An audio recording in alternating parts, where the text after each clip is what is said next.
Justin Chapman, Soft Serve CHS.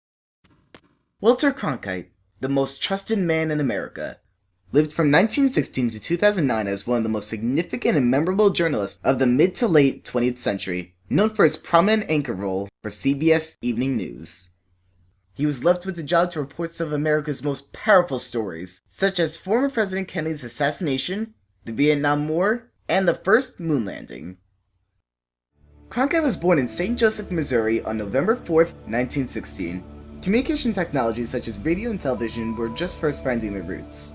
1 year after dropping out of college, in 1936, he got his first broadcasting job as a radio announcer in Oklahoma City and continued with various other employments. About 1 year later, he became one of the top reporters for World War II, covering battles for American audiences. In 1950, Cronkite entered what would soon be his home at CBS, at a time where it was first just beginning to grow. He started with the DC affiliate's 15-minute late Sunday evening newscast, Up to the Minute. He then continued with anchor events such as the 1952 presidential election, hosting the 1960 Winter Olympics, and hosted CBS programs such as You Are There, recapping historical events. What sort of a day was it? A day like all days, filled with those events that alter and illuminate our times. And you were there. In 1962, Cronkite received his role as anchorman on the CBS Evening News, originally titled Walter Cronkite with the News. This program, after expanding to 30 minutes, gave him the title as anchor for the first ever American nightly, half-hour televised news program. This role was one of the biggest contributing to him becoming an American icon. 1 year into his highly esteemed career, Cronkite was given the assignment of reporting for the assassinated former President John F. Kennedy. He sat at a wire machine reporting incoming news about the president as time went on. He attempted to stay hopeful, not confirming anything awful until it came from a reliable source. Eventually, confirmation came about and he was required to break the news to American audiences without breaking down himself. From Dallas, Texas, the flash, apparently official, President Kennedy died at 1 p.m. Central Standard Time, 2 o'clock Eastern Standard Time, some 38 minutes ago.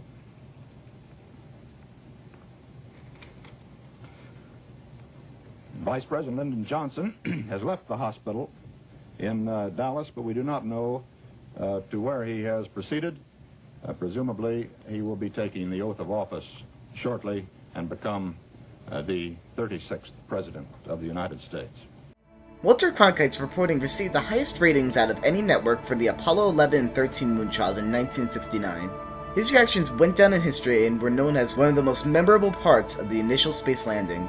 Years later in 2006, Cronkite became the first non-NASA worker to be awarded the Moon Rock Award after his decades reporting for the program in instances such as this.